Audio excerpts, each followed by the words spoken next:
should delete it.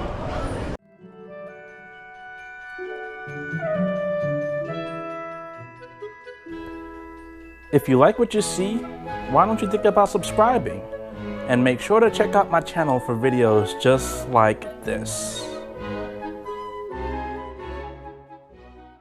What's going on, folks? It's MrBucketlist here, and today I'm in Miami, Florida, showing you all the full Brightline experience. Let's check it out.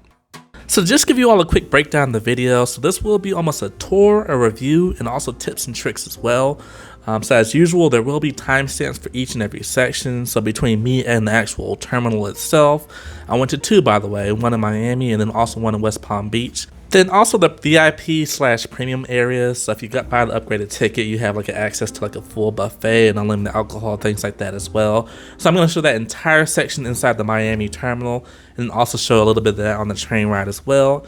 And then also those who just want to buy the standard ticket, I'm going to show you all that experience as well, what's included. So basically everything that you need to know if you're going to try the Orlando to Miami Brightline or something in between, you're going to see in this video. I hope you all enjoy it. I'll see you soon. Now, one last thing I want to mention is, in this video, I will be going back and forth between locations, so I will title it to let you all know which one I'm at. But this is actually the main entrance to both of the different locations. So again, West Palm Beach and also Miami as well.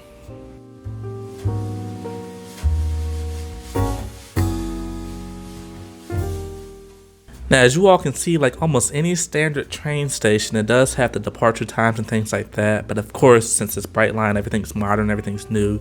It's really clean. I mean, I know the Orlando station is new. This is not the Orlando station. This is the West Palm Beach area and the Miami ones. Either way, they almost all look identical. They're all modern. They're all really, really nice. So what you're seeing right here is what you can expect on your ride from Orlando. And then depending on the location, they have either different restaurants that you can go to when you first get into the terminal. And then they also have bag services and also car rentals as well. So again, it's really nice and just modernized like any other train station or terminal. It almost looks like a mixture between an airport and a train station. It's pretty cool. Now, once you head up the stairs, the next thing you need to do is actually go through security. So they're going to check your bags and, of course, check you, see if you have any metal, any weapons, or anything like that. And standard fare for any type of mass transportation, so it's not bad at all. And by the way, unlike airports, this is not a TSA style, so you're not taking off your shoes and all that type of stuff. You're literally just going through a metal detector, and they're x-raying your bags.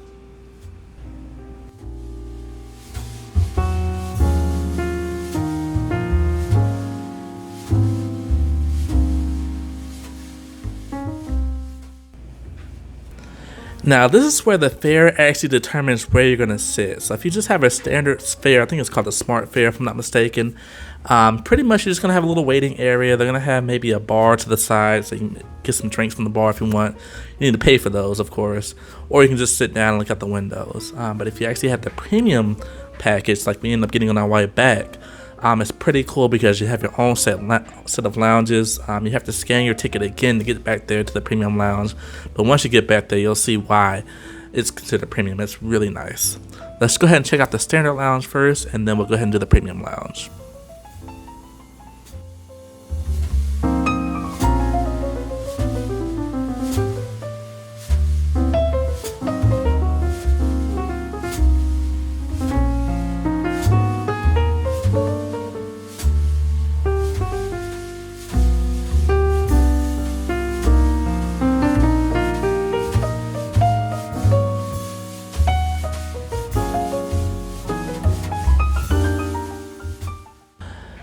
Now for this next portion, instead of doing a voiceover, I'm actually going to use the audio from my actual recording from when I was there, so I can kind of walk you all through everything, and I'm going to give you all my final thoughts after I'm done with that.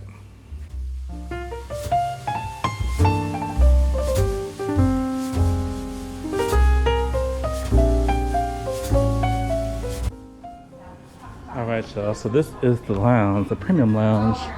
Oh man, okay. So, wow. They got alcohol, they got water, got a coffee machine. Oh, this is dope. And I had to stop my initial reaction because there was some techno music that started to play in the background. But as you all can see, I was pretty impressed when I first got there. I didn't watch any videos online, so again, I apologize if I'm spoiling for people. Maybe you want to know, maybe that's why you clicked on this video, who knows, but this is all new to me and it was amazing. Now, the main thing I want to hammer home about this area is everything that you all see when it comes to the food, the alcohol, the drinks inside the cooler, the bottles of water, the coffee, everything is included with your ticket. As long as you can scan your phone and get past those two little barriers that let you into this premium lounge, it is all included. There's not anybody walking around with a card machine or card reader or anything like that. It is all included. So again, it's, in my opinion, it's definitely worth it, especially if you have a long train ride coming up. I highly recommend this area. And not only that, but just the area in general. I mean, it was just so nice and tranquil. Not that many people were there, obviously. It wasn't packed, it wasn't noisy. It felt like just a really nice spot to relax before a train ride.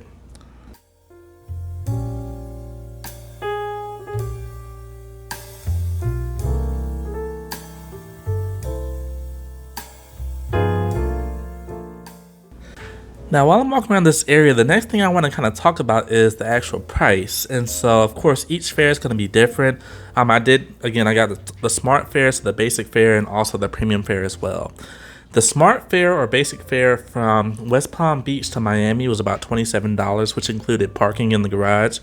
And then as far as the premium fare, so going the same distance from Miami back to West Palm Beach, was about $64.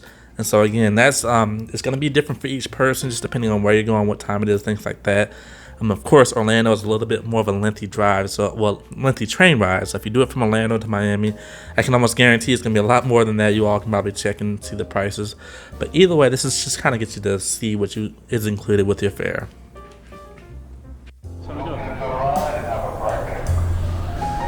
ready? Let's roll. And then it's time to board this train.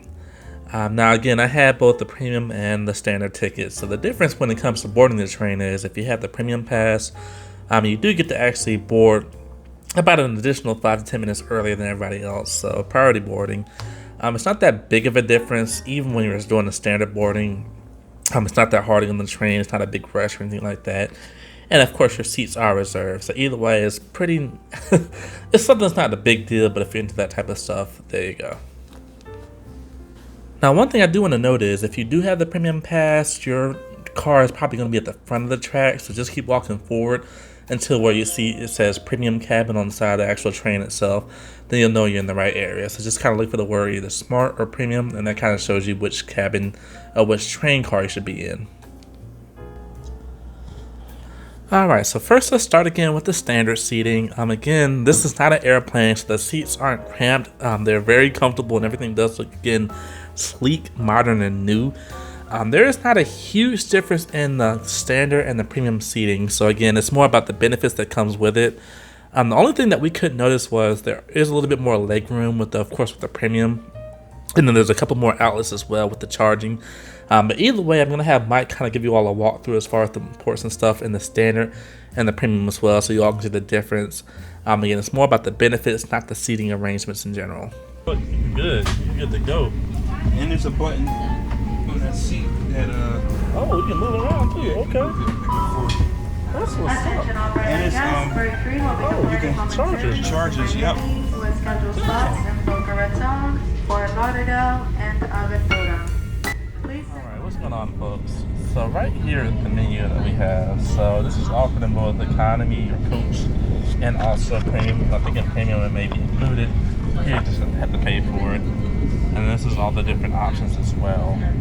So for example, it's got complimentary Wi-Fi, a lot of charging outlets, which I'll show you all in a bit.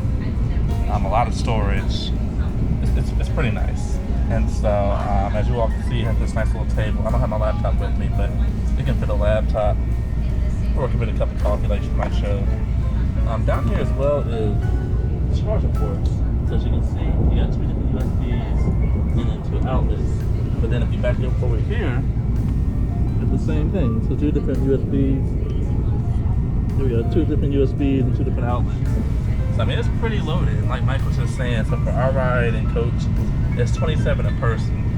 Obviously it's beautiful. It's nothing like Amtrak, the older Amtrak. This is really nice. So I highly recommend it. Now finally moving on to the premium side of things when it comes to the train cabin. So again, everything is very similar. The seats are a tad bit larger, but not much larger at all. It's more about the benefits inside. So as you all can see, one of the first things they give you is a little towel. So just a little towel, I guess like a little wet rag to kind of wipe your head off because it's hot, of course, down here in Florida, in Miami especially. But that's one of the benefits as well. They give you a little towel, which isn't a big deal, but that's kind of cool. The next thing is the food is included. Now it's not that same little menu that I showed earlier. They more have like a food cart where they just kind of come around with different items and allow you to actually choose what type of food you want.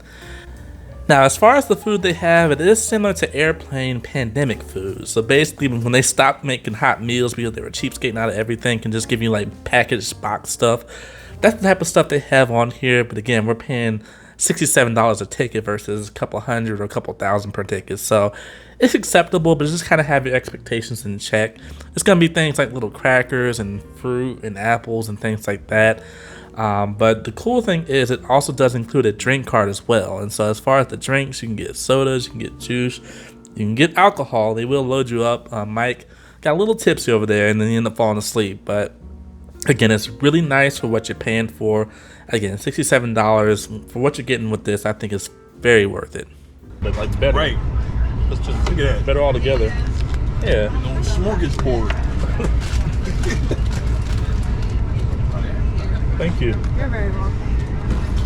Any other snacks? Oh, shoot. Okay. We have hazelnut wafers, Cliff bars, Time bars, peanuts. I hope you all enjoyed this video.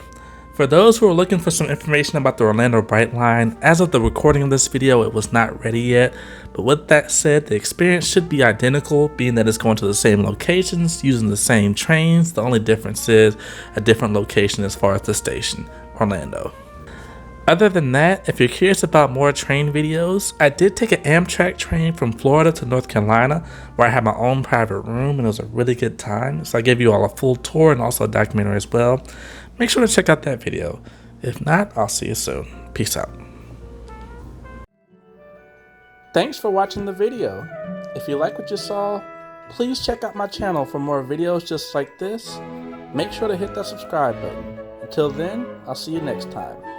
Peace.